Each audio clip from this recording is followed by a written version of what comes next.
Intelligentsia 2019. I am student at Executive MBA IPMI International Business School. Currently, I am as a CFO PT Jasa Marga Persero. I am from the Executive MBA IPMI 2001. Now, I am the CFO of PT PLN Persero. Case studies creates the learning experience as the real-life experience, and we constantly feel that we are the decision maker. The case study that we are using in the class are very much relevant and develop a better understanding of the dynamics of business. IPMI's faculty members are experienced enough to facilitate a balance between transferring the knowledge and provoking to pull out opinions and discussions among the students. And I feel like every discussion that facilitates by IPMI is also very lively and exciting. I'm grateful I have the privilege learning from different culture, perspective, background, and companies, not only from my classmates, but also from lecturers. Now, every time I face the problem, I always reminded by the case study that I studied in a class, and it has developed me in making fast and sharp decisions. The current trend that almost everything is going digital is inevitable. My campus IPMI, I consider, is very fast in adapting to these changes. The hybrid methods is the mix of online and offline learning experience, and this type of learning experience is enjoyable as it provides flexibility and yet still delivers the high quality of learning. The busy schedule that I need to divide between work, family, study, and other obligations can be managed well by this hybrid learning. There are certain skills that I felt were developed during times in the class. The lively discussion and the fact that we had to be ready for comments every time we explore the case studies sharpened my thinking process. The exploration of a case in such limited time prompts me to be more initiative. We had to be proactive and provide responses quickly. This academic experience upgraded me to become a more resilient person. My academic experience, better networks, and also the constant use of English at IPMI upgrade me to be more confident and more relevant to the business situation. Yes, that's true. My learning journey at IPMI helps me to be fast, Sharp, relevant.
I'm working as TV presenter and I'm also the student of IPMI Business School, and now I'm also Putri Indonesia Intelligentsia 2019. I'm so glad that I'm part of IPMI Business School as a student. The reason I chose IPMI as my second master degree because it's very hard to find MBA degree in Indonesia, and IPMI is one of them. I'm so glad. And the second thing, because I want to expand my career as an entrepreneur and to learn economics and everything from IPMI is a good start. And the third one, I can have a better network from my classmates and also the professional lectures in IPMI is the best. Thank you IPMI for the opportunity, and I'm ready to be an entrepreneur. Thank you.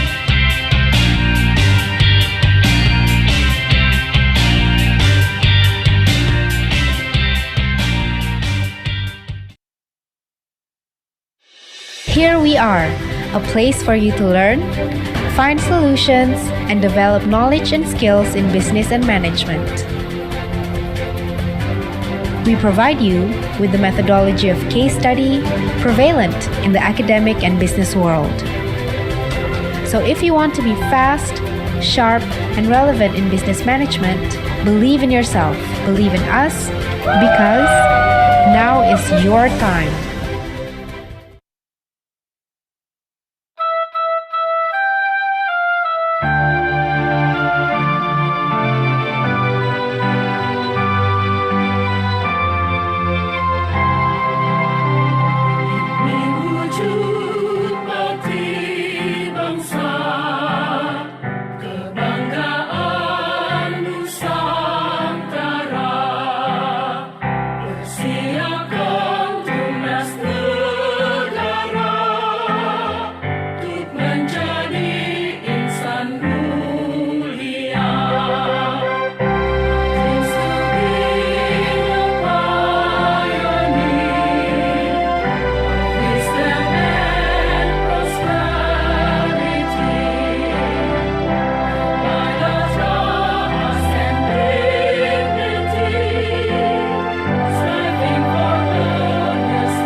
my name is Anastasia Pradita. I'm Cynthia Rusli. Hi, I'm Doni Arsal. And I'm the student of IPMI Business School, and now I'm the presenter for some TV programs, and I'm also Putri Indonesia Intelligentsia 2019. I'm student at Executive MBA IPMI International Business School. Currently, I'm as a CFO PT Jasa Marga Persero. I am from the Executive MBA IPMI 2001. Now I'm the CFO of PT PLN Persero.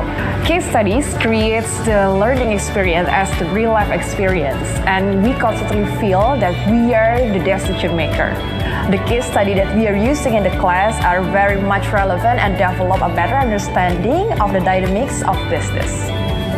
IPMI's faculty members are experienced enough to facilitate a balance between transferring the knowledge and provoking to pull out opinions and discussions among the students. And I feel like every discussion that facilitates by IPMI is also very lively and exciting. I'm grateful I have the privilege learning from different culture, perspective, background, and companies, not only from my classmates, but also from lecturers. Now, every time I face the problem, I always reminded by the case study that I studied in a class, and it has developed me in making fast and sharp decisions. The current trend that almost everything is going digital is inevitable. My campus IPMI, I consider, is very fast in adapting to these changes. The hybrid methods is the mix of online and offline learning experience, and this type of learning experience is enjoyable as it provides flexibility and yet still delivers the high quality of learning. The busy schedule that I need to divide between work, family, study, and other obligations can be managed well by this hybrid learning. There are certain skills that I felt were developed during times in the class. The lively discussion and the fact that we had to be ready for comments every time we explore the case studies sharpened my thinking process. The exploration of a case in such limited time prompts me to be more initiative. We had to be proactive and provide responses quickly. This academic experience upgraded me to become a more resilient person. My academic experience, better networks, and also the constant use of English at IPMI upgrade me to be more confident and more relevant to the business situation. Yes, that's true. My learning journey at IPMI helps me to be fast, Sharp, Relevant.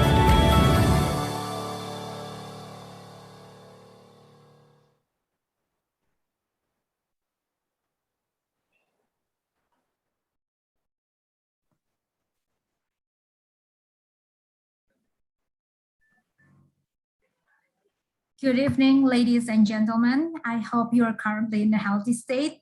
It's 7:04 p.m. Jakarta time here, and I'm Claudia Hutabarat, one of the MBA student at IPMI Business School, and I will be your host and moderator for today, titled Managing Employee Performance in a Hybrid Working Environment.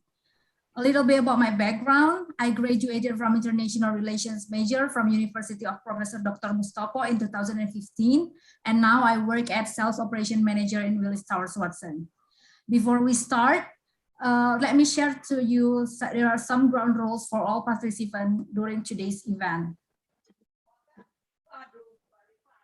Maybe someone can bring up the presentation.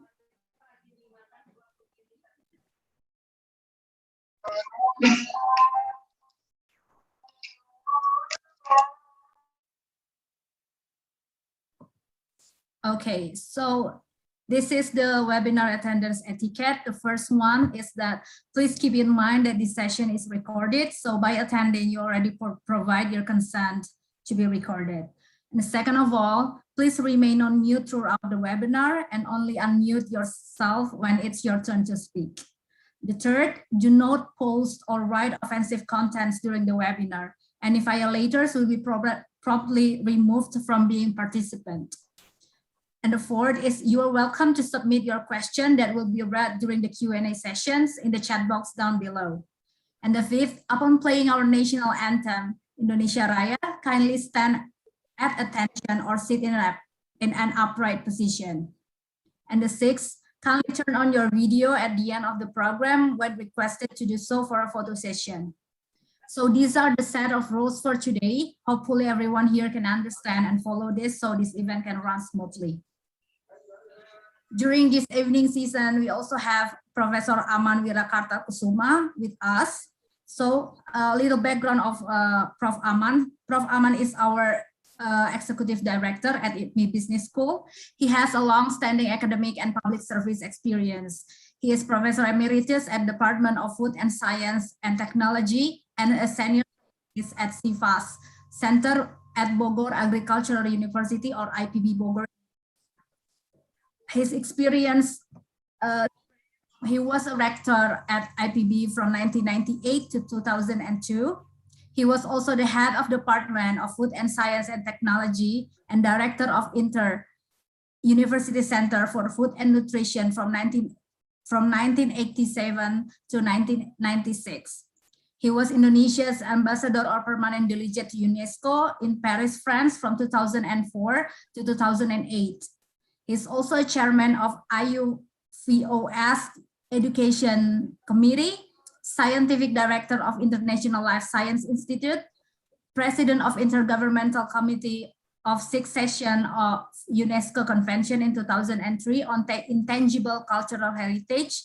And he's also involved in Codex Alimentarius Commission with FAO and WHO, when he was a special advisor to the Ministry of Food Affairs Indonesia from 1994 to 1998.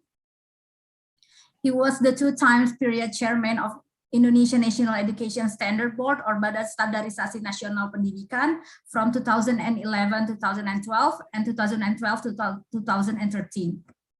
He was also director of Sampurna University from 2013-2015.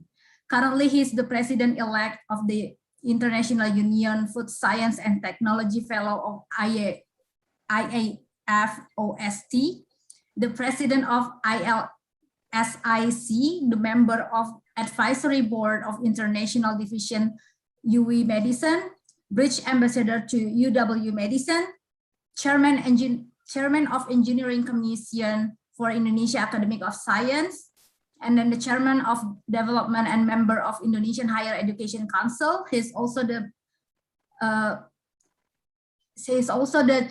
member of Indonesian Higher Education Council for Ministry of Research and Higher Education and chairman of a working group on UNESCO Convention in 2005 on protection and promotion the diversity of cultural expression, Ministry of Education and Culture. He obtained his engineer degree from IPB in 1972 and his Master of Science and PhD degrees in food science with minor in chemical engineering from the UW Medicine USA in 1977 and 1981, respectively. He was engaged in several training in the field of food science and nutrition in MIT, FMBRA, Chorleywood, UK, Tokyo University, and National Food Research Institute in Tsukuba, Japan. Also, during this event, we also have Dr. Sirodotun Naim, which is our Director of Academic and Student Affairs. Hi, Dr. Naim. And then also we have Pak Dedi as the Director of Human Capital. So also allow me to introduce our speakers for this evening. So we got Pak Francisco Suryalpa from Asia Pulp and Paper, who is also our MBA student at IPMI. Second of all, we have Ms. Ibu Elviera Putri, who is currently working with ExxonMobil Cepu, who is also our IPMI alumna. And the last one, we have Mas Andrio, who is now working with Jotun Indonesia and also the part of our executive MBA student in IPMI Business School. All right, before we move forward, I think it's time for us to listen to our national anthem, Indonesia Raya. So please everyone sit or stand in a most proper position.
before we kick off this session, now it's time for Prof. Aman to deliver the welcome speech.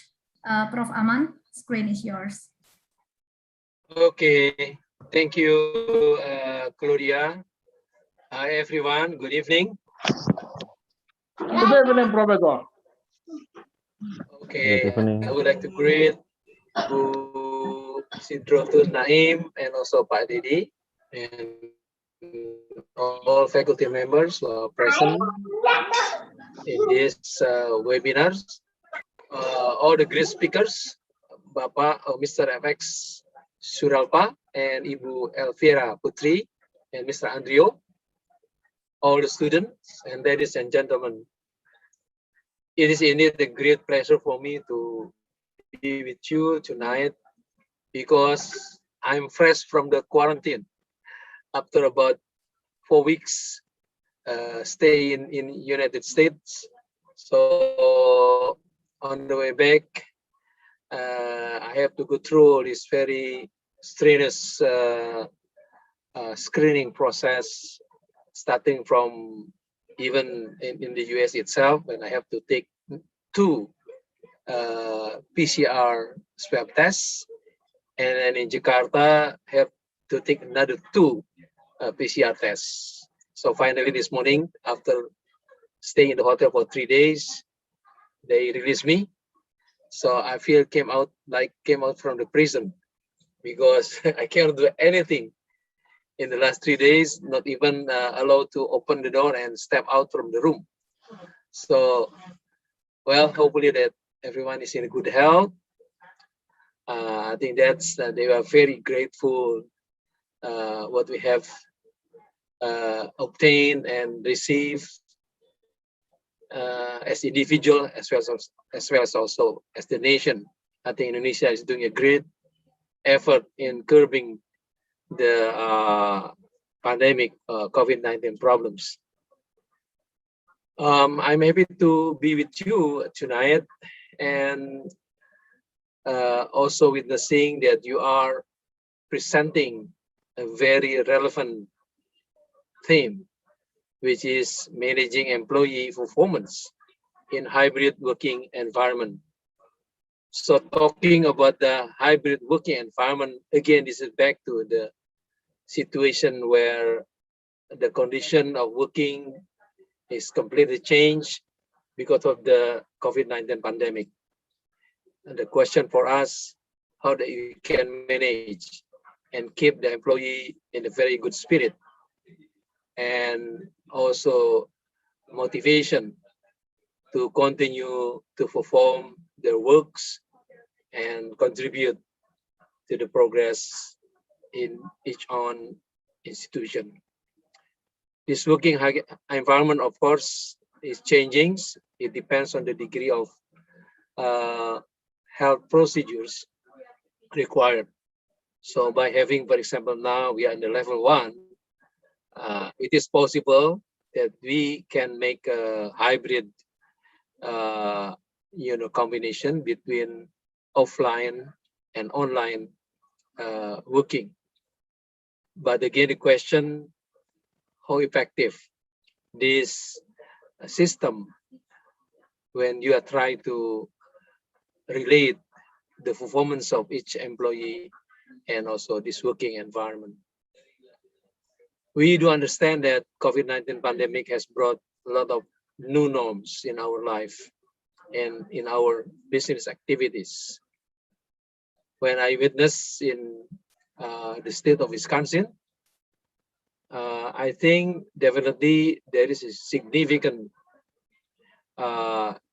changes in the economic activities, the way that people also go out for shopping or going to the crowd, meeting the relatives. Well, in that city in particular, I think the community is still very disciplined in wearing the mask and avoid keeping the distance between each other. It turned out that the degree of the the vaccination is quite high. It's about 75% of the communities receive 2 shots of vaccine. So we seldom see the new incidents that people get infected by the virus. So this working environment still, even though, as I told you that there is a very significant progress in terms of the result of the vaccination and very low hospital admittance by the new patient in the hospital. But I think Indonesia, we have to be again very careful, because again we are a very large country, very huge population. So one slip in conducting the mechanism to prevent the infection spread from one people to another people, that becoming another maybe things that people worry that there's another spike coming when we are anticipating the Christmas and holiday season at the end of December and January. So back to the purpose of this webinar, how this changing in the working environment and working practices will affect the performance of each worker, of each employee. We do also realize that hybrid means combination of or mixings between in-person works where face-to-face is possible, compared with the online. We don't know exactly how does it affecting the result, the outputs of the performance of each employee. In some cases, I think Pak Dedi also doing some observation in our school, but we are still, again, is a very small size of the school. But we don't know if you are managing a very huge, large companies or institution, maybe this also will give different story. I'm sure that our speakers is going to share with us what their observation and their information through this problem or through this environment, and sharing with us how that we can cope with these challenges. As you know, in trying to understand the changes in the employee performance, I think we have also to find out or to determine a unique and very specific instrument to measure it, to make sure that the accuracy of data and information we receive from this measurement is going to lead us in how that we can manage the employee properly and still respecting their rights to keep their healthy and also their activities without affecting too much on the company's programs and also performance. Then the question, how do you measure it? And how do you use this data to evaluate the system in managing the people and the works that we have in front of us? Some people prefer that working from home more productive, but they feel also less human touch. The problem also, there's no time limit for activities. People can work from morning until late night, because you miss or you preserve the time that you travel from home to the office. Now you can just do it from home. So a lot of things that may be positive, but also maybe negative, because even on Sunday or Saturday, people are also still doing the work. Especially, for example, tonight, I still have to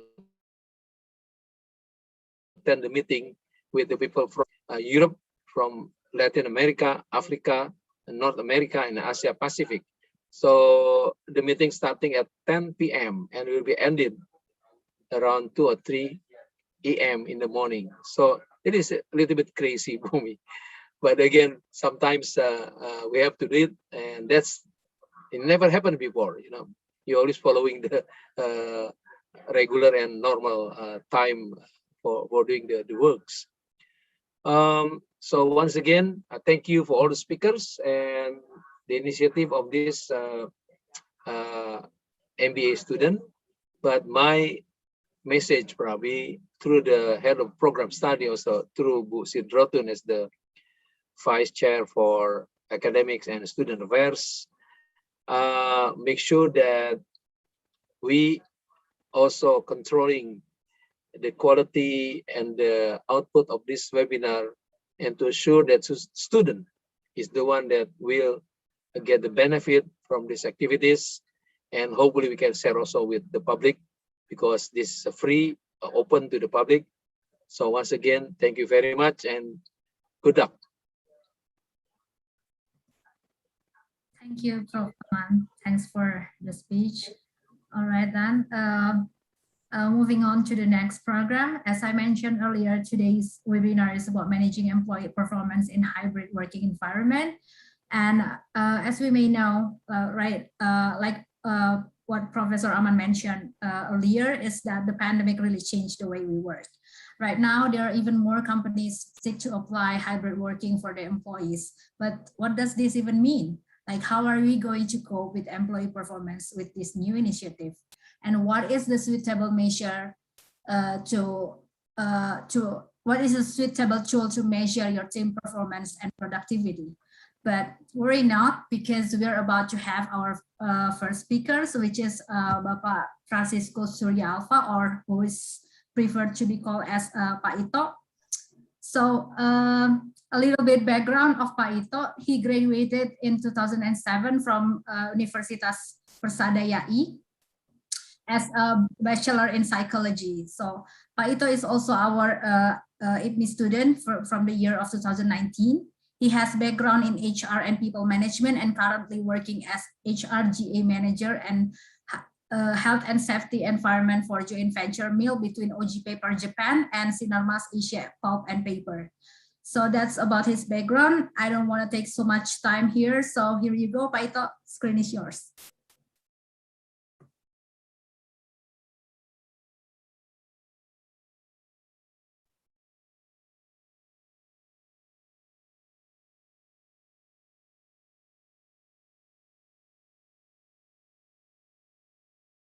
And you might need to unmute yourself.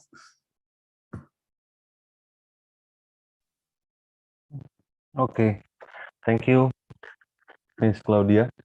Good evening, Prof. Aman, faculty member, and ladies and gentlemen. Thank you for coming and listen our sharing.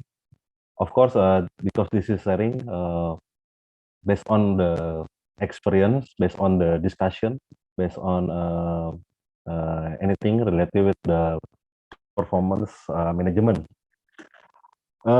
Because this night we have a topic managing employee performance in hybrid working environment. So I guess I will start with what is the performance management itself.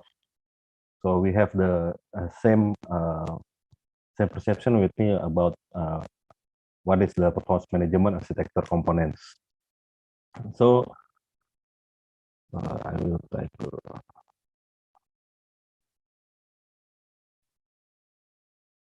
Okay, so actually, simply about performance management is a systematic process to improve organizational performance by developing the performance by individuals and teams.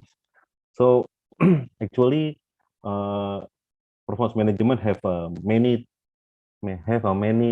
tools to see, to capture, to monitor, to control the performance of the firm, of the organization itself.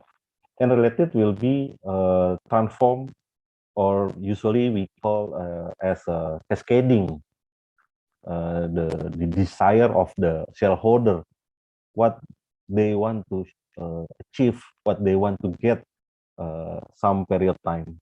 usually yearly. So simply talk about performance management, actually talk about the business plan, start from the business model itself, and then we do the improvement things. For example, we using PDCA, plan, do, check, act cycle. In the huge scale, it means the organization itself and cascading to the individual things. So we start from the desire itself.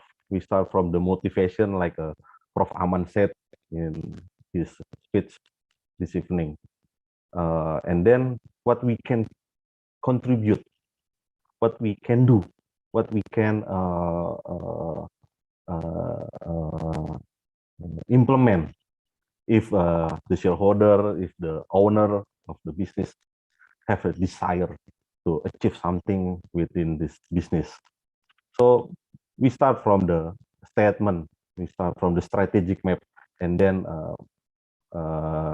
we prepare the budget. And then to see the control, the performance, so we can do the evaluate, so we have a new action. We need some scorecard, we need some dashboard. So it implement also from the organization until the individual. So don't forget to put some enabler things, because without the enabler things, these technical things, this statement will be, we call in bahasa ini terlalu kering gitu.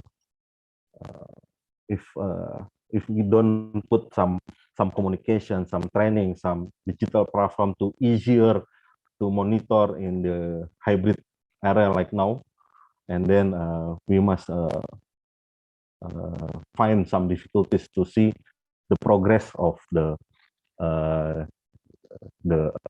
action that we did during we want to achieve the target. So actually based on experience also, so many tools that we can use in the performance management, regardless we work as a offline or online. Actually, basically we have some desire statement, we have a strategic map, we must have a scorecard, we must have a dashboard, because like IPMI said, fast, sharp, and relevant should be we have some dashboard to get the fast data, fast decision, fast analysis, and then relevant act or sharp act or sharp analysis. So we need some big data. So that's why we must create some documentation, and then we have a portfolio of initiative.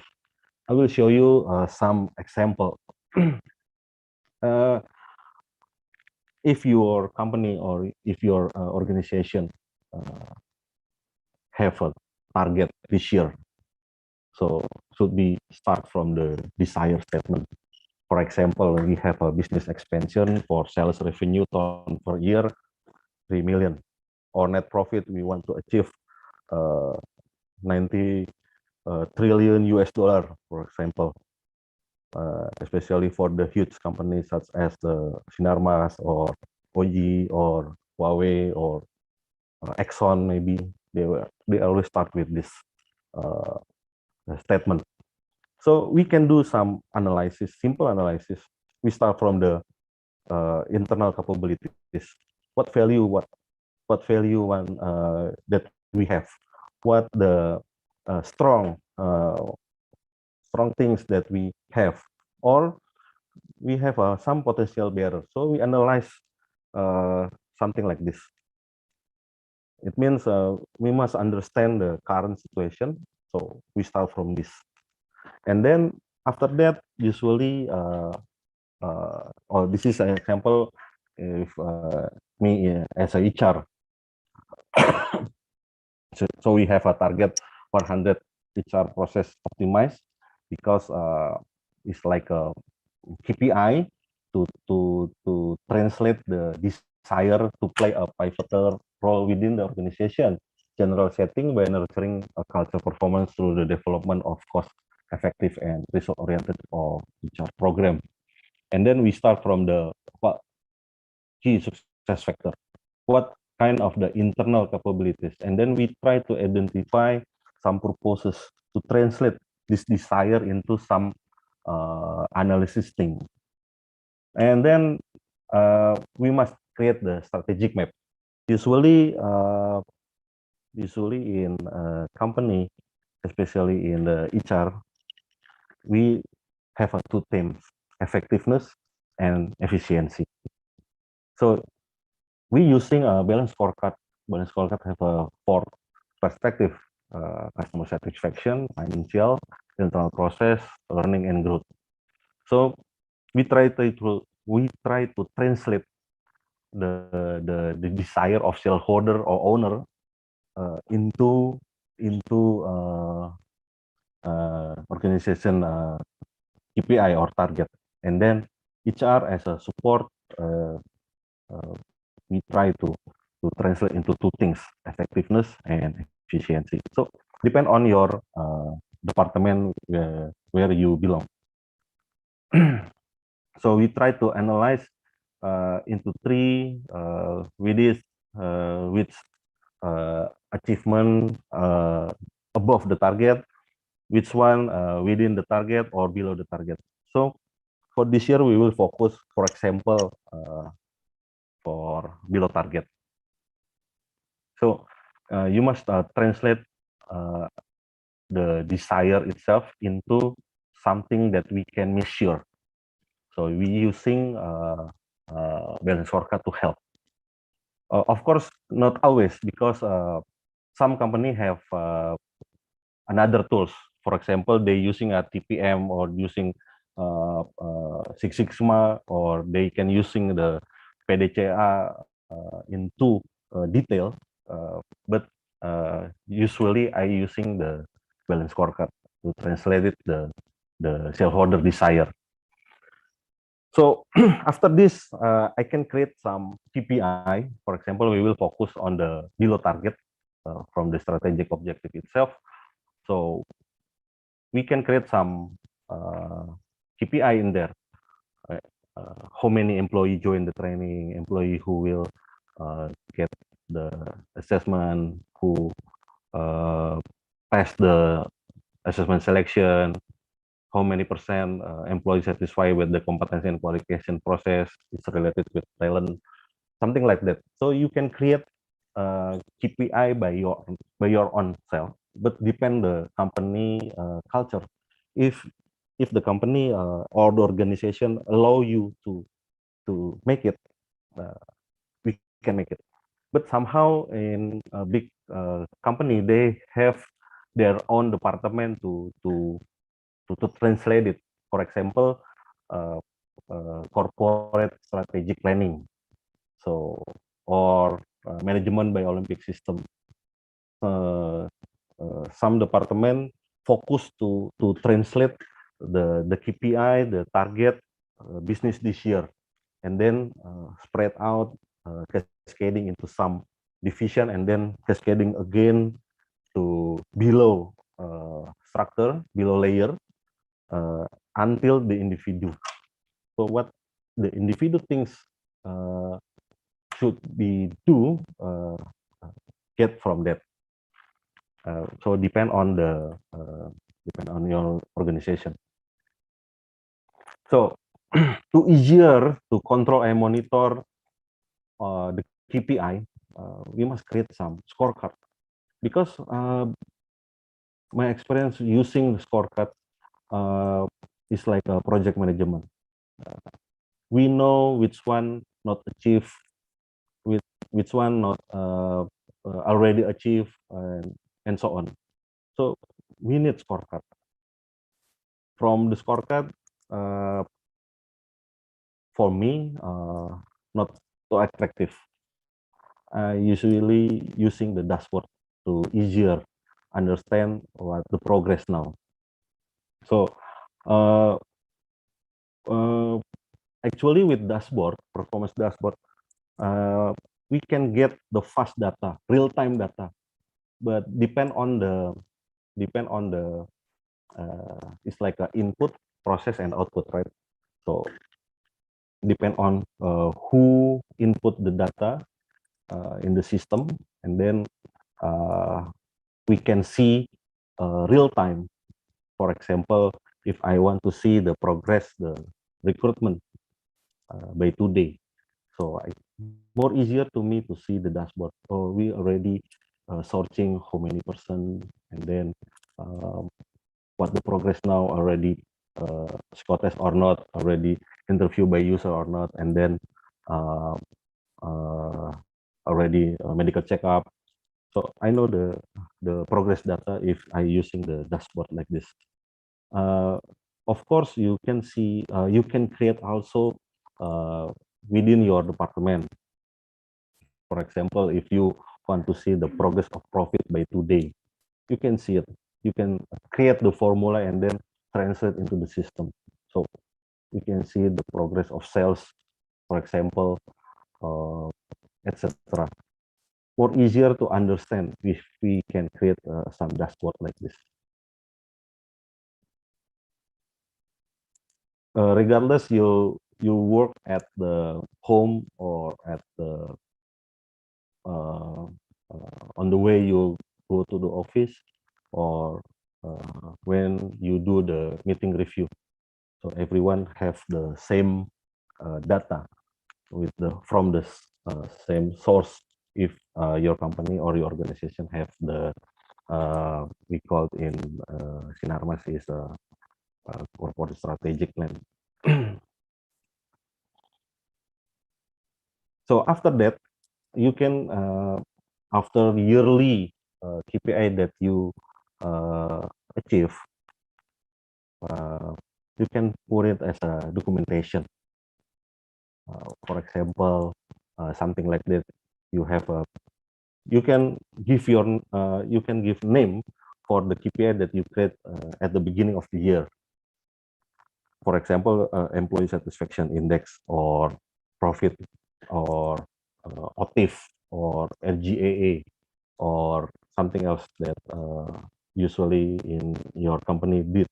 Because my company is manufacturing, so OTIF, RGAA, and then sales volume, production volume, very familiar every day in meeting or in discussion with another manager or another department head or supervisor on the field. So with documentation, we can see detail the progress or the definition. Somehow someone put name for KPI, and then we don't understand what is the KPI, how to measure it, and then what the impact of the team, and so on. More difficult for manager or superior to translate if they cannot understand. So very important to make some documentation, because it will be data for the company to see the history, so they can decide what else we can do in the next year, or next 3 years, or next 5 years.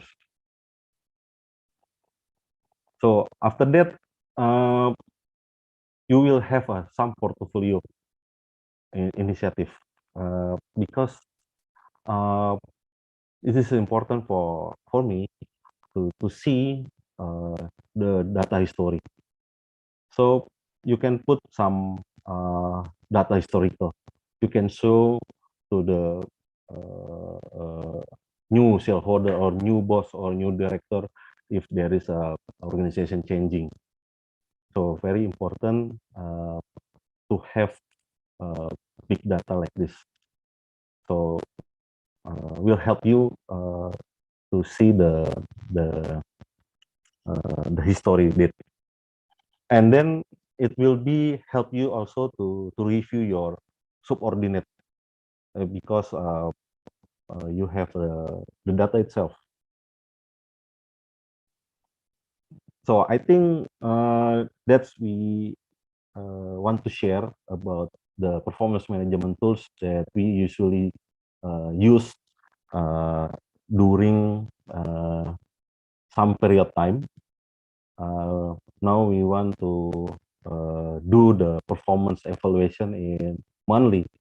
So because if do the performance evaluation or appraisal yearly, somehow if we don't have the data, we will forget how to give the our employee encourage in performance dialogue to to to to review them. So that's why will help if you have some data history to share with other team, and then you can evaluate your team more detail.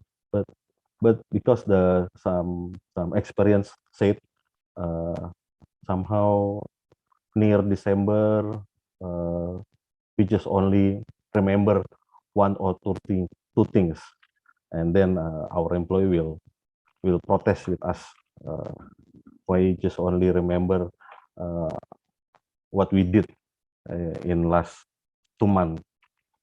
So that's why we create some system to see to review every month, so we have complete data to analyze, and then this is important to appreciate them, to appreciate ourselves also, and then appreciate our company and organization.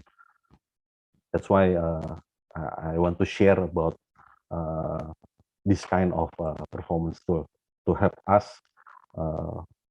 on track, and then will be good for everyone within the company. I think that's all that I want to share, Ms. Claudia. Thank you. Thank you, Paito. It's very insightful sharing. So everyone, to recap what Paito just presented earlier. So performance management can be defined as a systematic process for improving organizational performance by developing the performance of individuals and teams. So performance management should be based on business plan on how the companies want to shape their business, and then cascading to the people within the organization. And to be able to measure these performances, we should first create the desire statement and then translate those desire into a strategy map using the balanced scorecards. After that, we can set a clear KPI and then track them using our the scorecards and dashboard to understand the progress that can be tracked real time. And then we have to make sure that everything is well documented. This data that later can be used as the performance appraisal by the end of the year. So we know exactly what's been going on in our employees. So I think that's all. And I think we're ready also to welcome our next speaker. Let me introduce you to Ibu Elviera Putri. So Ibu Elviera Putri has more than 20 years experience in safety, health, environment, and socioeconomic in oil and gas and mining industries. She is now working as the safety, health, environment, and socioeconomic advisor in ExxonMobil Cepu Limited. On her educational background, she holds a Bachelor of Science in Biology from Pajajaran University, Master of Science in Mineral Resources Ecology from Colorado School of Mines, and she is also the alumni of IPMI MBA class of 2015. And currently, she is pursuing a doctoral program at IPB University. Now, without further ado, please, Ibu Elviera, screen is yours. All right, thank you, Claudia. Good evening, everybody. Good evening, Pak Aman, Professor Aman, IPMI faculty. Thank you for inviting me to share how do we deal with the hybrid, what I call it, hybrid team, or how to measure performance of your hybrid team during this pandemic situation. I think basically the basic information has been formed by Mas Ito, what is the performance is and how do they measure that. But here in my talk, I like to bring two things before I'm going to, one thing before I'm going to share, I'm not sharing actually.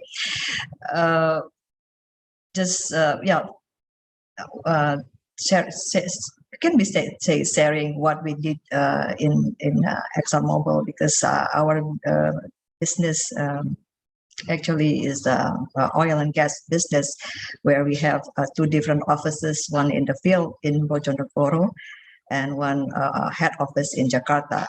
Most of our team are in Bojonegoro in the field, and manager sitting in the Jakarta office. So it's basically before the pandemic, we already managing a team in distant way.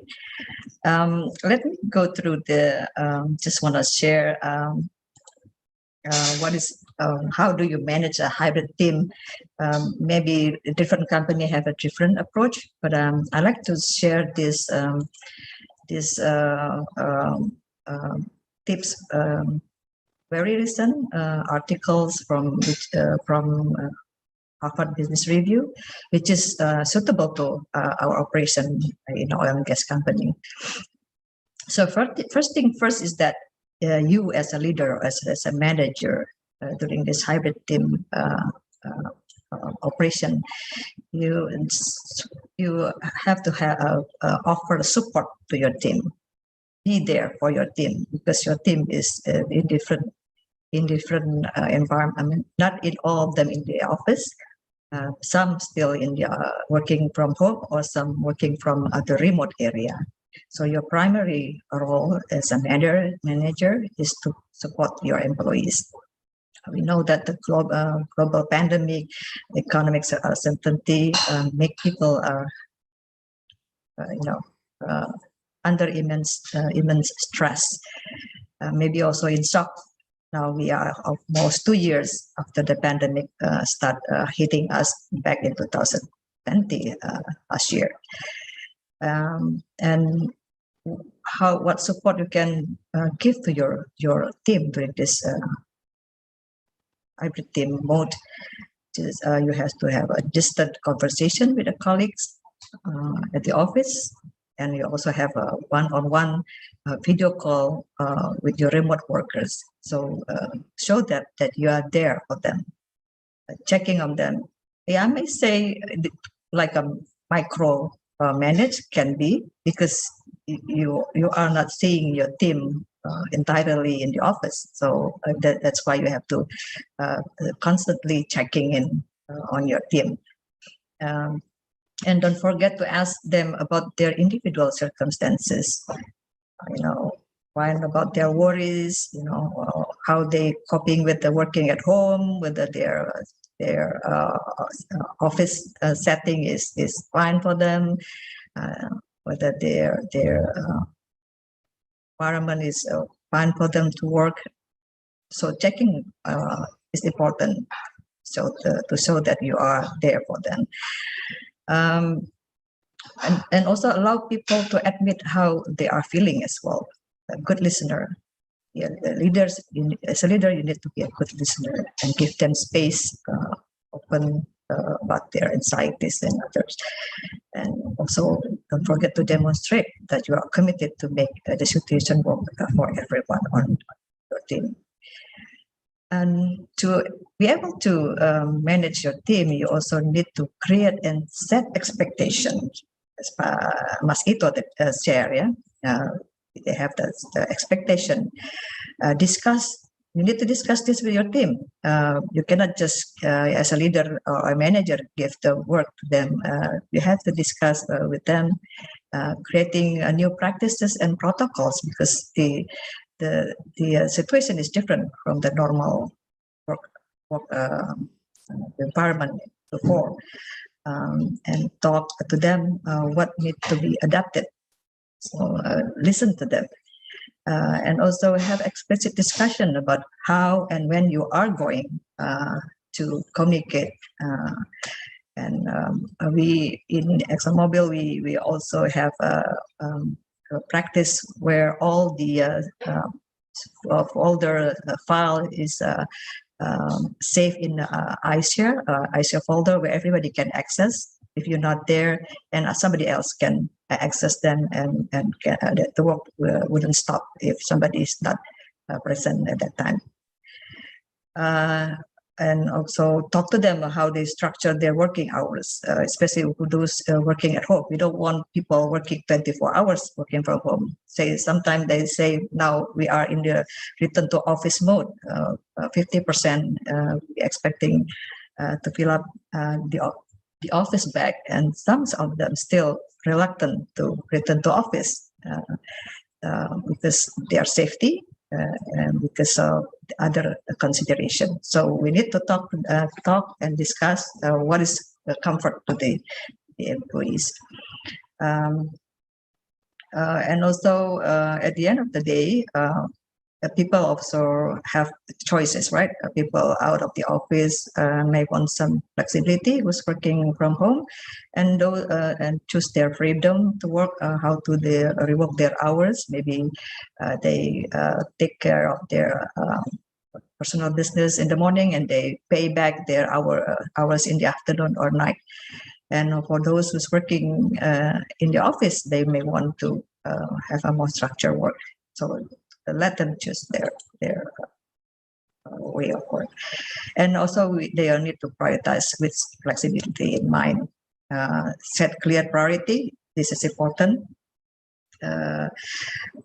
As a leader or manager, maybe we can set a Monday huddle or get together just to check in how your team doing, and also to prioritize the most important work that needs to be done that week. And also discuss with them what's deliverables. That would be nice if the workers have discretionary time for this. And also emphasize the inclusion. Don't forget that most of Indonesians are also quiet in terms of meeting.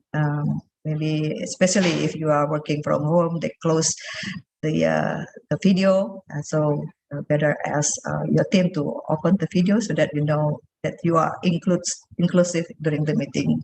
There are those in the office and those virtual meeting. So building a fair and equitable workplace for them. This thing is complicated during managing the hybrid team.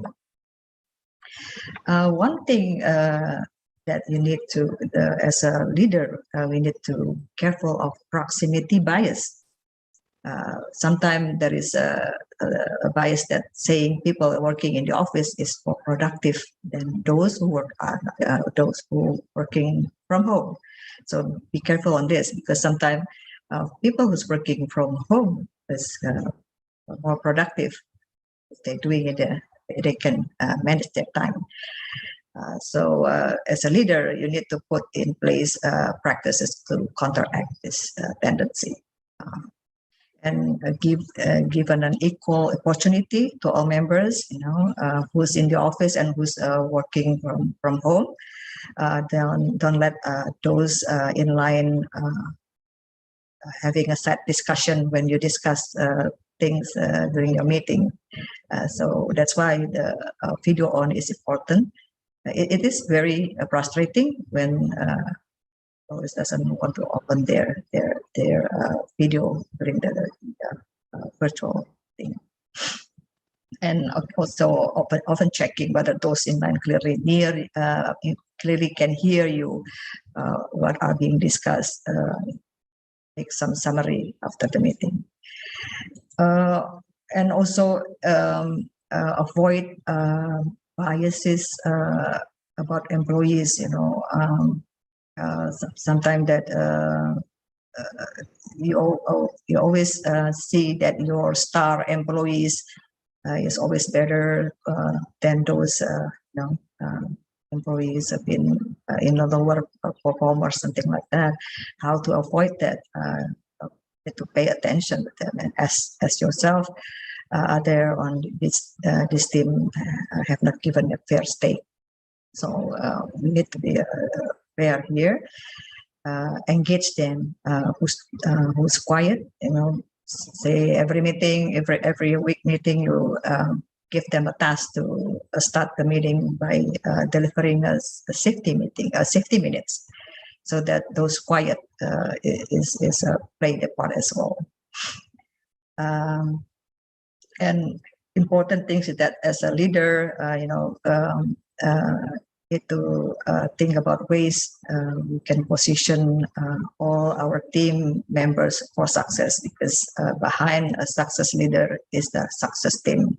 That's very important to myself, or specifically. And also make sure that using objective data to affect the performance. And also, this is important, watch for sign of burnout. Because we did some mental health survey in our organization. After 2 years in the pandemic situation, being pulling away from their friend, from the office, interaction between human is important. We already seen several stressors being built up in our organization. So the mental health is already there. So the management need to be careful. Need to pay attention on that. So that's why we built a mental health program from the company. We provide like a psychologist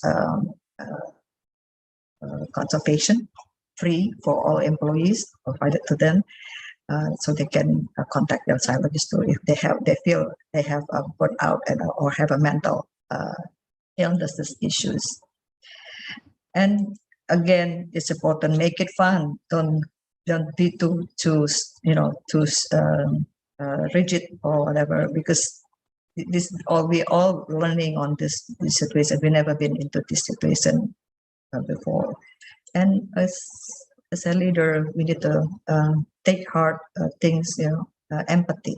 Empathy is important, because some of our team they may have mental health matters, illness, but they are afraid to come to their supervisor or the manager, because when they come to the supervisor, I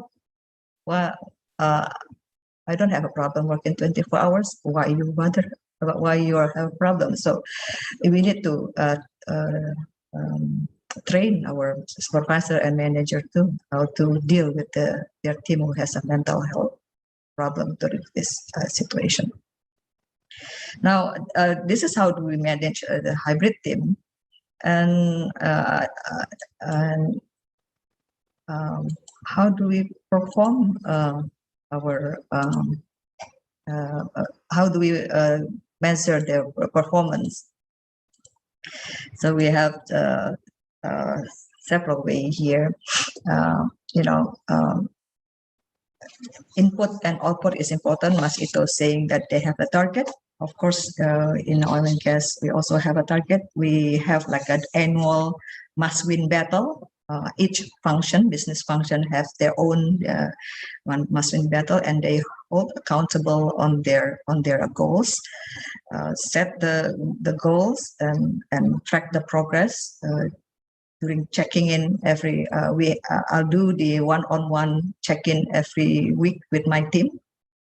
Discuss with them what's their problem, how far they achieve their target during that week, and also we need to align the mission, our target, with the company organization mission. Set the KPI and keep a regular check-in, important, and be flexible as well. Don't be too rigid, because this is a different situation. Be flexible a little bit, and pay attention to those who's underperformance. Don't make them left behind. Don't make surprise during the during the annual review. And important thing to also to reward and recognize those who's make an outstanding achievement. Do a shout out, gather the team and say, hey, see, this Andy achieved this during the week or during the month. So do shout out. So this is make that part of their mental booster as well. An annual review, our review is different. We do a clean sheet every year. So every April in all the performance appraisal done, and then all your past year performance been cleaned up, and you start with a new one. So we do that like every year. So that's why your performance, yearly performance is important. And also always remind my team, make a note what you have been done during the year.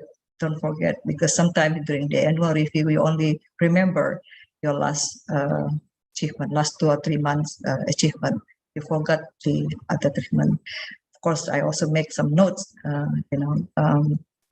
what they have been achieved. So then during the performance appraisal, I can counter what they written and what they miss out. So so we check each other. So as a closer, I have a takeaways here. Again, trust is a very foundation in managing hybrid team performance. If you don't trust your team, forget it. You won't be able to manage your hybrid team. Hold them accountable, and set up a clear expectation, gain their commitment, and then inspect what you expect, bring check-in, and provide feedback and consequences as well, and also keep them connected. This is important. Communicate. Can use voice or video or email or chat. Usually in the morning, we use IM chat, just saying hello, hello everyone, how are you doing this morning? And everybody will respond. And now at the end of the day, and we send another chat, hello, how is you doing during the day? And everybody will respond. So by doing that, you're checking your team is doing all right and the right track. And hold regular non-video calls or create a dedicated non-work channel. That's also another thing. And we have like a free week every Friday. We're doing every Friday donut, something like that, where we spare 1 hour chat within the team, or in the office and the offline. They can share anything. They talk about culinary, we talk about photography, we talk about travel, and everybody free to share. And we're doing some pantun, challenge, things like that. So just to give them 1 hour away from their daily day-to-day busy. So I think I would like to conclude my sharing by, I think that Ernest Hemingway said the best way to find out if you can trust somebody is to trust them. So the key is in managing a hybrid team is trust. Thank you. Thank you, Bu Elvira, for the insightful sharing. So everyone, recap Bu Elvira's idea about managing the employee performance during hybrid working environment is the first one in this hybrid era. Trust become the fundamental elements that every leader should have. But on top of that, leaders should also hold everyone they work with accountable for their responsibility by setting up clear expectation, gain their commitment, inspect what they expect, and on top of that, leaders should also be able to maintain regular communication and provide feedback and consequences, as well as giving rewards and recognition the employee that the employee deserves. So thank you, Bu Elvira. I hope everyone can learn from the previous presentation. So after 2 of our amazing speakers, Allow me to introduce one last person who's ready to share with us. He is Mas Andrio. So a little background from Mas Andrio, that he is currently working as the recruitment and training manager in PT Jotun. On his educational background, he holds a bachelor degree in international relations from Riau University, and he is currently pursuing MBA as one of our IPMI MBA students. So without further delay, here you go, Mas Andrio. Thank you, Claudia, for the opportunity. Before I start this session, can I have everyone to turn on the video? I just want to see that we are people here. It's just not logged in. Yeah, so I could see your face now. Yeah, we have Bu Nenden, we have Avi, we have Pak Riki, Pak Henry, ya Pak. We have Bu Sri, we have Pak Rahman here. Okay, Pak Rahman. Sorry, Pak, I haven't attended your session yet. We have Pak Tommy, we have around 64 people here. Thank you for attending this session, Bapak Ibu semuanya. Okay, let me start sharing my, if you don't mind, please turn on your video during the session. If it is okay with you, because I just want to ensure that we are creating connection here, because we are learning about the hybrid, managing the hybrid team. Okay, let me share my screen.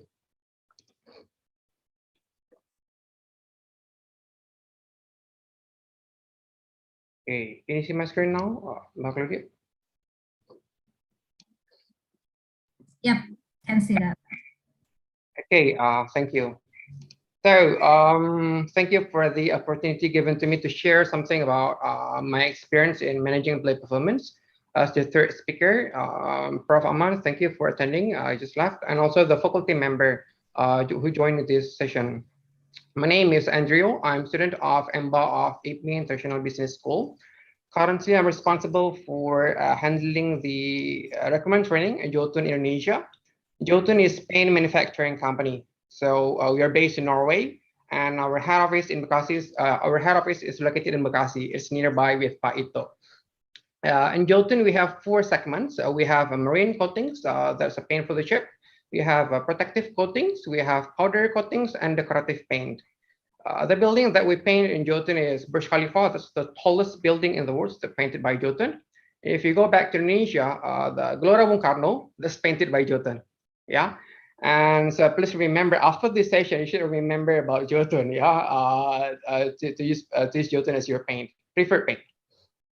And tonight I'm like to share to you about how to manage the employee performance. Luckily for me, the material has been presented by Python, also Bu Elvira. So I'm just trying to conclude what they have presented tonight.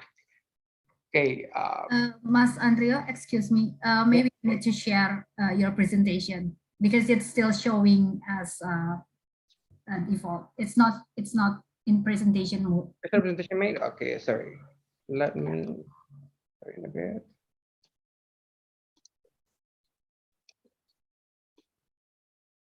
Okay. Is it already? Yeah, we're just awesome. Thank you. How about now? Still okay? Yes, Pak. We can see the presentation. There is a notes on your screens, Pak. No. So we can see your notes there. Ah, okay. It's good. So you have to hide the notes. You have to hide your views or not. Okay, thank you. Thank you. So here we are going to I'm going to present about the research from the Gartner about the future of work, reinvented. So you can see the wheel here about the future of work. There are so many things in this circle, but I'm going to share to you about the first one. It's about the global pandemic. It creates the hybrid revolution for the work for the team in management. And also based on the research from Gartner, it is found that 75% of flexible workers they prefer to work flexibly. Yeah. And also the research found that 4 out of 10 employees they're thinking of resigning if they're being forced to get back to work. So that's found by the research from the Gartner. And as the leader in the company, we have to think about how to effectively manage the employees in the hybrid work environment. So that's what we are going to try to discuss tonight. And in order to discuss this, we are going to use the simple word. It's a 3Ms. Yeah, 3M stands for, the first one is the mindset, and then the second one is the mechanics, and the third one is about the matrix. So we'll go through the mindsets, mechanics, and metrics. Mindsets will, I'm going to discuss a bit more about the thought that we need to have, because we are going to be exposed to or already exposed to the hybrid working environment.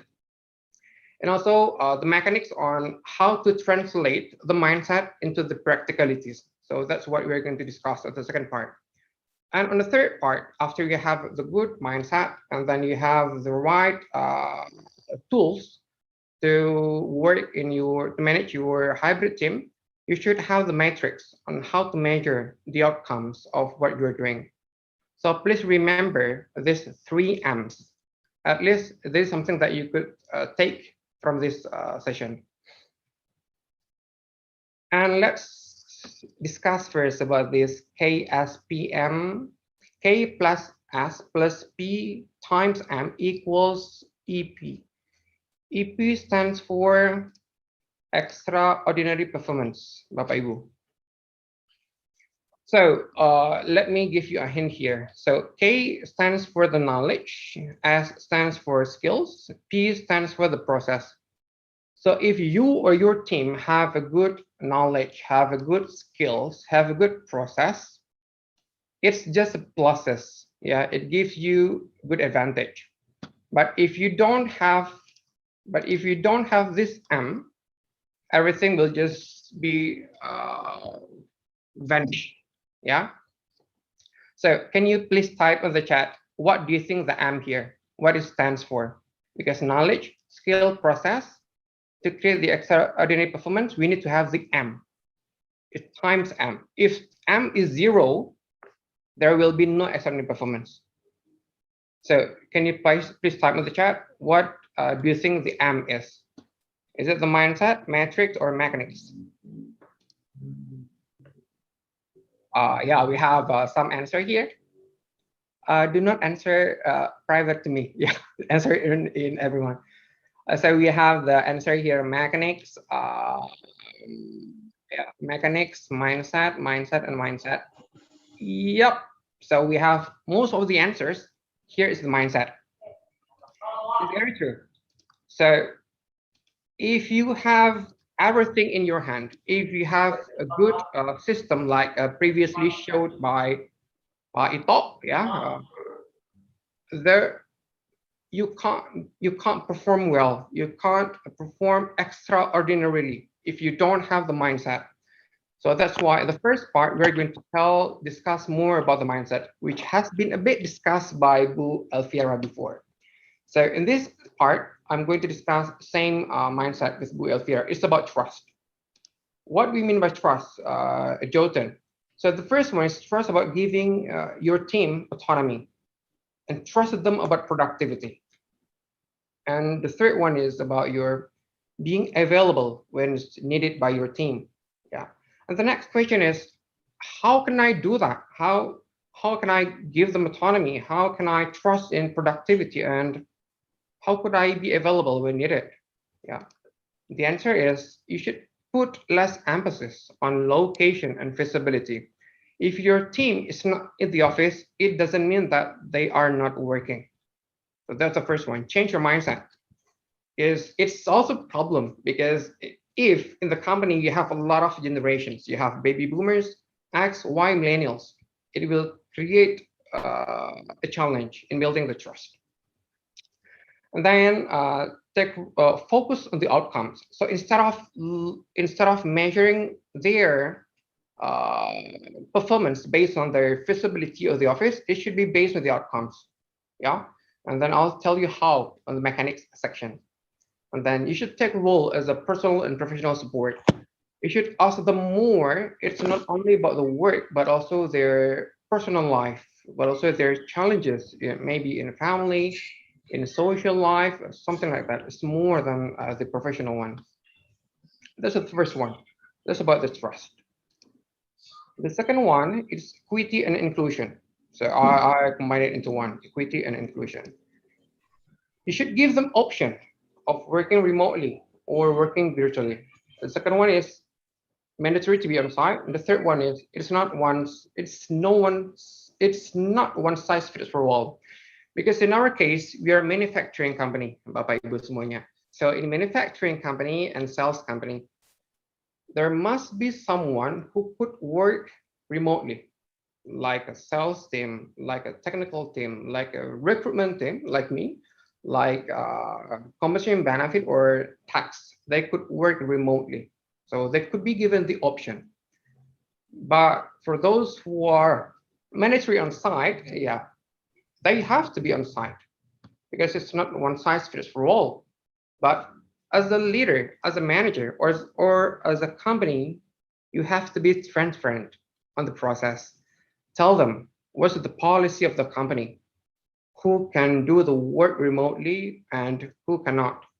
And then what's the reason? After you made the policy, have a trial period by saying that we'll do this, WFH or WFR and WFH, so work from home or work from anywhere for 1 or 2 months. After that, you see the effectiveness. Is it effective or not? Like mentioned by Pak Ito before, or by Bu Elvira. So those are the mindset that I want to highlight. The first one is about the trust.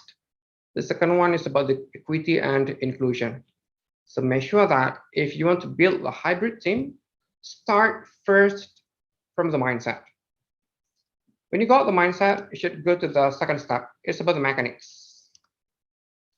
In mechanics, I do agree with Bu Elvira. It's all about communication. It's all about communication. Yeah, you can't do this effectively without a good communication. Yeah, it is the same thing happened to us in IPMI MBA. We start our class online till now. So almost 1 year, we only do it online. But of course, we communicate intensively, and also we do hang out outside of this Zoom session. And it helps us to communicate more. So that's the important thing of communication. So in terms of communication, you have to set the norms as a team. Yeah. Do you want to turn on your camera or not during the meeting? Or you set the norms as we only can start our meeting at 8:30 or 9 a.m. when everyone is ready. Because you know, my subordinate, she is housewife. She has kids at home. It is unpreventable that she needs to do some things at home before she is ready to get to work. WFH for her is more challenging rather than working at the office. So I have to be aware of that. Some of our team face that. Yeah. But for Bapak it's very okay. Yeah, you say you want to work, you work. But for Ibu, it is very challenging. Yeah, the role cannot be separated at home. So that's a challenge. But still, they need to communicate what happened back at home. And after that, you need to have a make time for personal connection, asking more than the job. Because the Zoom fatigue, Teams fatigue, so you need more than the professional conversation, make a personal connection. And also the third one is bring emotions into the virtual meeting. Okay, how do we do that? Can you guys please click something in your, can you give me applause? Can you give me applause? Can I say it? Can you give me applause? Virtual applause. Yeah, thanks, Claudia. Yeah, thanks. That's emotions. I love Teams. I love Teams meeting because in the Teams meeting, we could have laugh, a lot of laughs. Yeah, if you use the Teams meeting, guys, Bapak Ibu semuanya, you'll see a lot of laughs from your team. I like that a lot. I hope that Zoom could have it as well. But at least Zoom, they have the applause, yeah? So bring emotions into the virtual meeting. And the next one is stay interview. Because of the hybrid working environment, it's very easy for our employees to be interviewed by other companies. Their turnover may be high if the company do not take care of the employees. I don't know what happened in your company, but it is happening in our company. But we do this stay interview, Bapak Ibu. So we ask them what is their feeling. And then luckily, when we call them, they said that, thanks for calling, Pak Andrio. Actually, I want to talk to you. Okay, what's up? Yeah, I'm just doing the interview session. Okay. And then luckily, we could save our employees for being hijacked from other companies, from the competitor by doing the stay interview. Yeah. And then the last one is adopting buddy system. Adopting buddy system means that during the pandemic or during the hybrid working environment, there will be some new employees joining in. So we need to set up a buddy system for him or her. Like me joining a new company, and then I could have Mbak Claudia as the buddy system. So anything I need to ask, I'll ask Miss Claudia or Bu Elvira. So that's a buddy system. So they have someone to ask. Because sometimes it's hard to ask a manager, because manager always discuss about something professional, not personal. So we appoint the buddy, and then to discuss everything. It could be personal, it could be professional, just everything that they could share. And then let's talk about how. The tools that we use in Jotun is we use the Microsoft Teams, of course. That's because we do love the love, yeah, from the Microsoft Teams. The next one is we use the Yammer. So we don't use Facebook at the office, we just use Yammer. Yeah. Is it effective or not? Yes, it is effective because we ask them, yeah, to post it. If they post it, they'll get 200,000 rupiah, 100,000 rupiah, yeah? So we make like a competition for our employees. And then the last one is WhatsApp, of course, because WhatsApp is very engaging. So since the hybrid working styles comes up, there are a lot of WhatsApp group, yeah? So you have this project, even for our MBA class. So like with Pak Raman, we have one group. With Pak Rinaldi, we have one group. So we have a lot of groups. So there's a mechanics on how to build a communication, right? I don't know in your company, but we use this three effectively. That's our communication. The next part is related to the what mentioned before by Pak Ito. We use this Workday, Bapak Ibu semuanya. Yeah. So if you'd like to know more about the Workday, you could find it on the internet. We use Workday for our internal system. We use it, luckily, maybe because our company, they know about the pandemic, that we start to use it since 2020. So luckily we have this pandemic, and then we have the Workday system implemented. And then what is Workday? Workday is a system that will cover everything. Start from the YPOD, KIT, and PIP. YPOD is yearly performance objective and development talk. Yeah, I'll tell you more about this on the next slide. KIT is key initiative talk, and PIP is performance improvement process. So if you could see, this is a formal, this is a formal title of the document, a Jotun. We always put talk because communication is the most important thing, a Jotun at our company. And then I'll discuss about the YPOD and KIT later on, but first let me tell you about the PIP, performance improvement process. In the PIP, when we got our employees, they have set of target, they have set of KIT. If they can't deliver it after two or three KIT, they will go through the PIP. What's the difference between PIP and KIT? In PIP, if they don't perform as mentioned by the manager, they will have to leave the company. So there is the consequence there. Even though they work remotely, they work from home, from anywhere, but if they can't fulfill their target, like mentioned by Pak Ito before, they will just have to leave the company. So that's the PIP. Yeah. If you'd like to know more, let's discuss about this later on.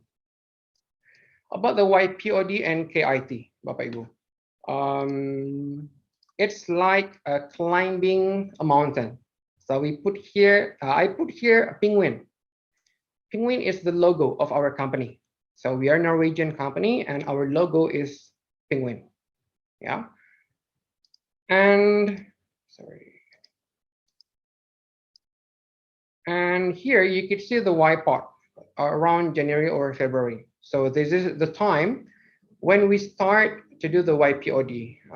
We're looking the back. We are measuring our performance mentioned by Bu Alfiera before. It's about the PA, performance appraisal, but we have to look to the future. This is the objective. Yeah. So how we do this? We do this by having the FSTI. It's from strategy to implementation for all the managers. So we gather all the managers of Jotun Indonesia, and then we ensure that they know the goals of the company presented by the managing director directly. Yeah. And after they have the YPOD session, setting the goals, they go through the KIT. Yeah. KIT, key issue, key initiative talk. It could be every 2 months. It could be every 3 months. It depends on the needs of the employees and the managers. But PIP is every month. Yeah. So YPOD is every year. KIT is around 2 to 3 months. But the next one, PIP, it's every month. In order to achieve the result and setting the new goals for the company. Why do we need the performance management? Because it helps us to communicate and to be aligned in the company, and then help in advance. In case our team needs help, we are able to help them. We are there to help them. Yeah. And then we can follow up the short-term urgencies for our team. And also we could give the feedback on performance and progression.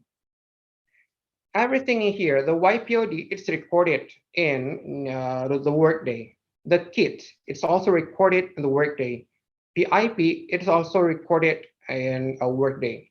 So if the manager or the managing director, he wants to see the KIT or the achievement of the goals of the employees, he could see it from the workday.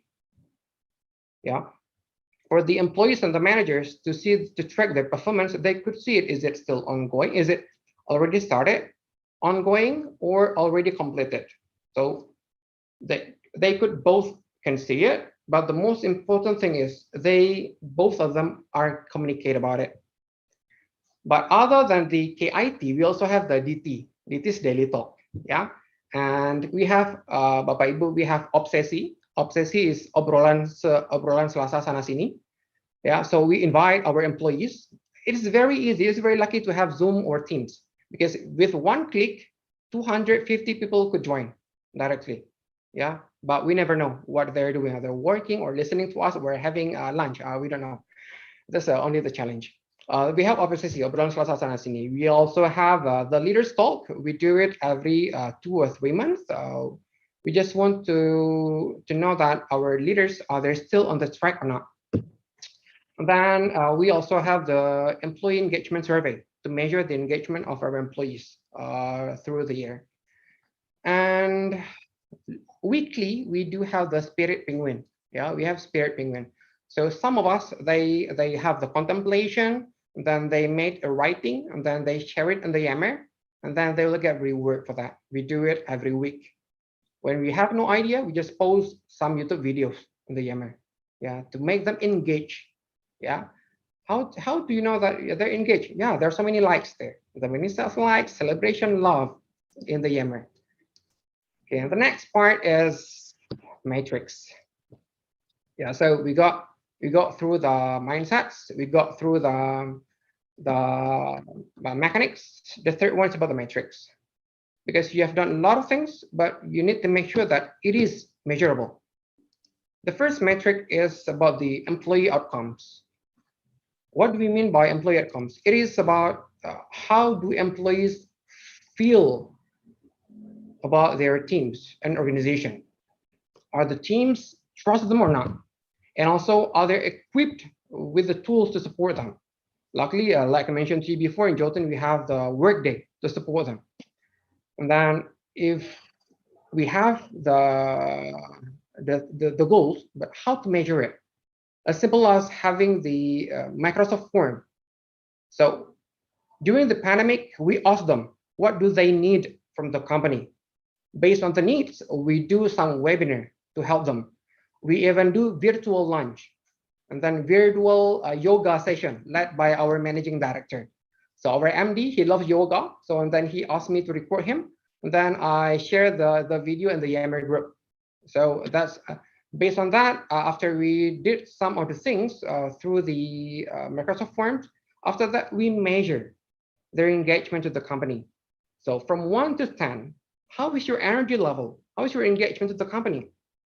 And here we go. We have 8 to 9, most of our employees from 500 respondents, most of them around 85 to 90%. They're 8 and 9 score out of 10.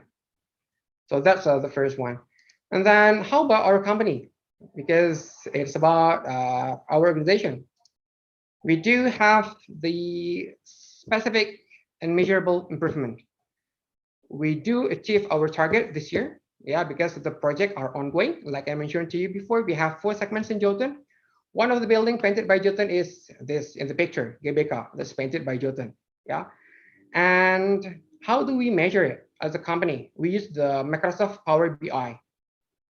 So by using the Power BI, all the cells, to be specific, they could measure their sales revenue daily, yeah, on daily basis.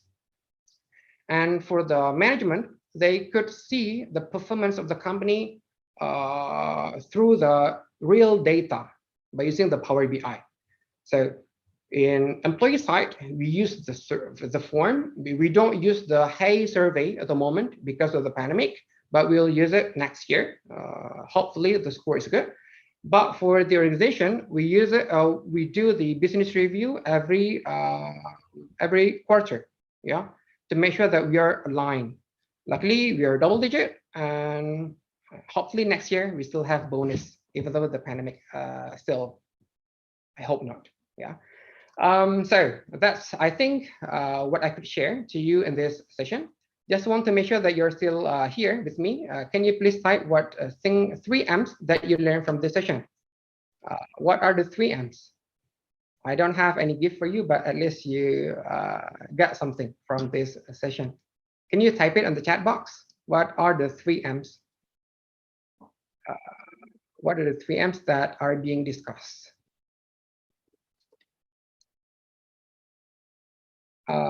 Thank you, Pak Ito. Yeah, you're a good presenter.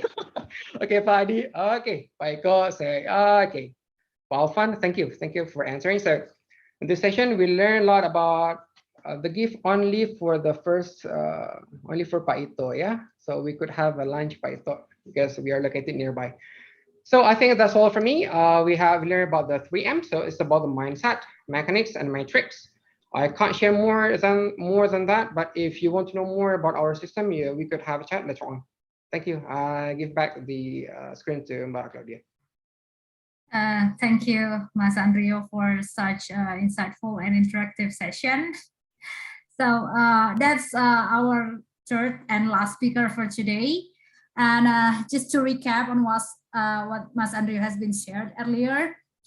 So what is important for every leaders to have in order to manage the employee performance during hybrid working environment is at least have the 3 skills and competency. So the first one is the mindset, emphasize in trust, equity, and inclusion. And the second one is mechanics, which is communication that can be done through a lot of tools like development talk, YPOD, performance objective, key initiative talks, and performance improvement process. And the third one is the metrics, which is the set of tools and process, and also the technology that are available. So it can be used to support both leaders and employees. So I think we already have our 3 speakers. Right now, after 3 insightful sharing regarding our topics, we finally arrive at the Q&A session. So I will be accepting questions from 5 participants today. For you that already typed your question in the chat box, I will read them later. And then for anyone who has questions and not typing yet, so please, you're welcome. And then while waiting for your question, I think it's time for a photo session. So please, everyone, open up your camera and give your best smile. Hold on, I'm waiting. So is everyone's camera on yet? Let me check. All right, so. Okay. So everyone turn on your camera so we can have the photo session. Why is everyone shy? Come on. Okay then. So all right. I think we should just take pictures. So I think we can do pictures in 2 times. So everyone, all right, here we go. 1, 3, 2, 1. Go. And then once more. 3, 2, 1. All right. Well, I think we got everything. All right. See, I see some of you have been putting your question here. So I will read one by one. So the first question is coming from Ibu Rismawati Silaban. I think this question is for Bu Elviera. So the question is, can you elaborate more on strive for equality?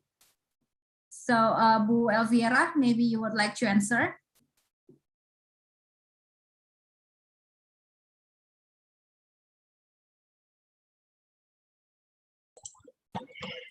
Thank you for the question, Bu Silaban. Everybody can hear me? Yeah. Okay. Yeah. Can hear you. Yeah, on the strive for equity is, sometimes, for instance, you always have your favorite employee, right, in your team, and every work goes to him sometimes, or her, because if you give this work to other team, sometimes it might not be done. So during managing your hybrid team, please avoid this, because those who's not, there will be no, you have to make up some balance here, because sometimes those who quiet, usually they're doing better in work. Those who sometimes talkative, maybe they're good in talking, but when it comes to the product, sometimes they will not deliver. So that's why we have to balance here, especially if you're in the office, maybe it's easy for you to control your team or all your team in the office. But if you are working both situation, some of your team in the office and some remote area, avoid this thing, pay attention to all of your team. Don't left them behind for those who quieter, because this will affect their performance at the end of the day. If we know that in our team there will be a talkative person, there will be a quiet person, especially if working overseas. I have an assignment in US. Indonesian is very famous as a quiet people. I mean, quiet employee. Asian mostly. So that's why we are used to have a global meeting where everybody spread out all over the world. Sometimes those who quiet, the Asians, mostly have a brilliant idea compared to those who's talkative, like American or other Westerner or South American people. So we have to be balanced on this. So don't let them left behind, because you might find a good idea or brilliant idea from this quieter employees. So give them that's what I mean. That's equity to equal. Give them equal opportunities. Hope it's answer the question, Ibu. Silakan. Okay, thank you, Bu Elviera. I hope that answer your question, Bu Rismawati Silaban. Because we are not having much time, I'm going to move forward to the second question, which is given by Ibu Indah Damayanti, who's also our Executive MBA alumni from 2012. So the question is, a short period of being confined at home is acceptable, but long-term working from home can be detrimental to our mental health and lead to a breakdown. KPI achievement is quantitative way to know how our employees are productive and gain the goal during their working from home situation. But have the healthy mental during their WFA in this pandemic session is also important for our employee. How do you identify that your employees are in a good mental health during the working from home season? And are there any parameters to identify it?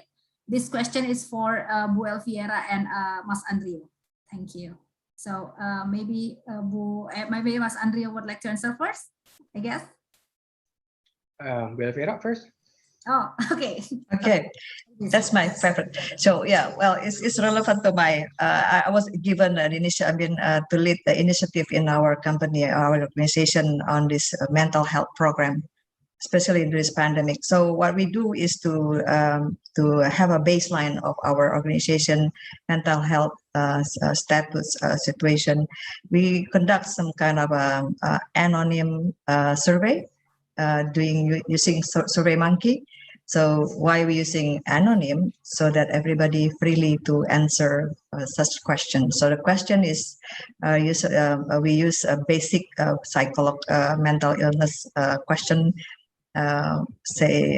Because mental health, there are symptoms in mental health, like people starting to feel numbness, people starting to feel fatigue, heavy fatigue, or hard to sleep, insomnia, and feeling distance. And from our recent survey, we found that there are several employees are thinking about suicide. So bunuh diri, ya. So that's a call to the management. This is serious. About from out of 300 respondents, 9 respond saying that they're thinking of ending their life. So this is a very serious. So that's why the management take a very proactive measure. We developed the program divided by 2 phases: short phase program, short-term program, and long-term program. Short-term is more to awareness, because awareness to the employee. Tell the employee, hey, you're not alone out there. Company is care. Talk to your. If you don't want to talk to your spouse or your close friend, close siblings or parents, talk to your close buddy or close friend. If you don't want to talk to those people, company provide a free psychologist support to help them.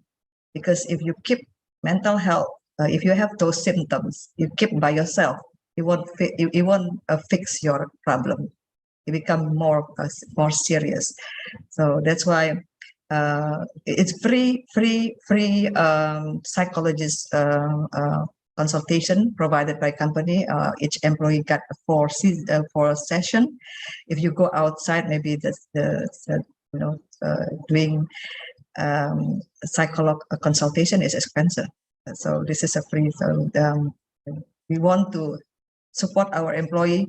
You're not alone there. The company is aware. I mean, is care about your condition, and also we also train our supervisor and manager. Give them some tools how to deal with their team has the mental health issues. Very good. Thank you. Hello. Can I add more, Claudia? Yeah, Yes. sure. Screen is yours, Mas Let Andrio. me share my screen a bit, just a bit. So, like I mentioned to you before in the previous section, we did the survey. So, like Bu Elvira, so it's a very simple one. So, how fun is working from home for you? So we could see the number is not that high. There is still stress here. And then how we also measure that your energy level during the web hub, so it's still here. And then we ask them what's the support needed to create the bonding among employees. So we focus more on the bonding. Yeah, we don't focus on the professional, the result, because we do believe that if the personal is good, the result will be following. And then based on this support needed, we did some activities back then in 2020. So I just want to say that we need to hear the voices of our employees, Bapak Ibu, before we made any programs. And luckily, in Jotun HR, we are divided by our manager. So we need to have one-on-one conversation with our employees. We need to do this state interview with our employees. And just last week, I found one of our employees, they are at a very, very high stress level. Then we cannot do anything about it. And then we asked him to go to this psychologist, the real one at the hospital. So because we have the limitation, but when they need others, they need their peers, we are here to help them, just to listen to them. Sometimes they just need to be listened, Bapak Ibu. And then we are just providing our ears for them. That's Mbak Claudia. All right. Thank you, Mas Andrio. To Bu Winda, I hope the answer from Bu Elvira and Mas Andrio can satisfy. All right then. So that's actually all the question that I have for today. Again, I hope all the answers that given by our speakers can give you the relevant answer to your current problem or the issue that you are facing about managing employee performance in this hybrid era. Next, probably would like to give you a quick summary of what we learned earlier and what's been shared. First of all, again, like I said, trust is a very fundamental to ensure the success of hybrid working. We have to give enough trust to our employees and then give them the autonomy, but also at the same time, we also have to hold them accountable for their responsibilities. That's why leaders need to maintain a clear communication and then setting up clear expectation and KPIs. And they also should be able to provide continuous feedback and consequences, as well as giving rewards and recognition the employee deserves so they can maintain and increase their performance. Aside from those factors, having a right technological tool is also very important.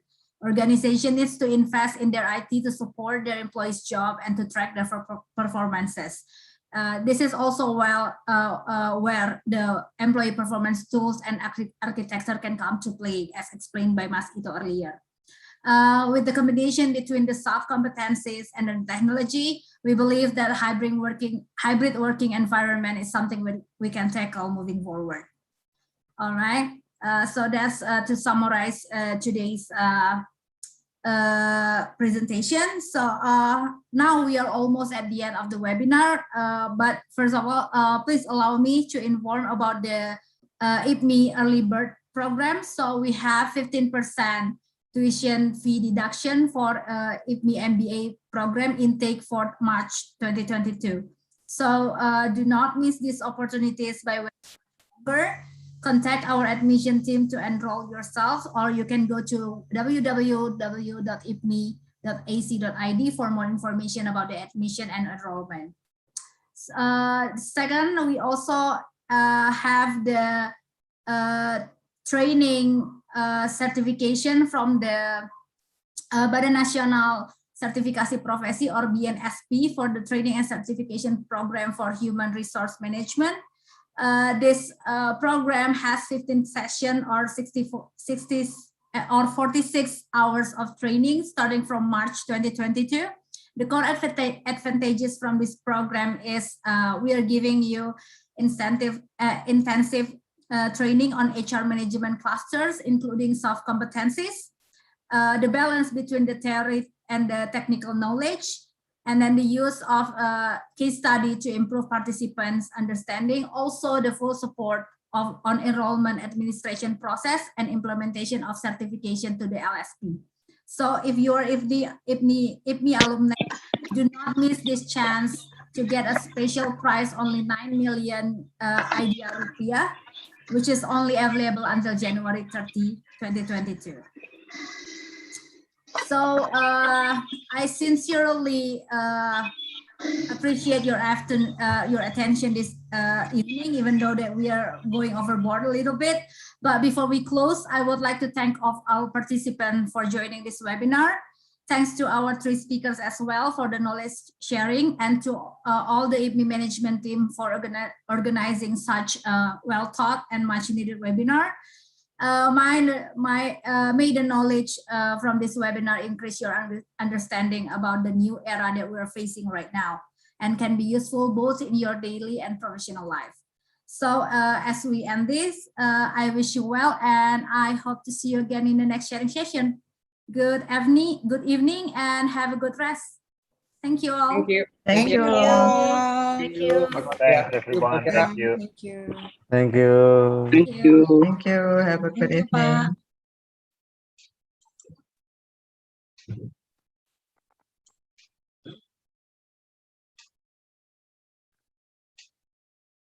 Makasih Bu Ratna. Makasih ya Pak. Jangan kapok ya Pak. Izin lift Bu. Ya, thank you Pak. Thank you Pak. Makasih.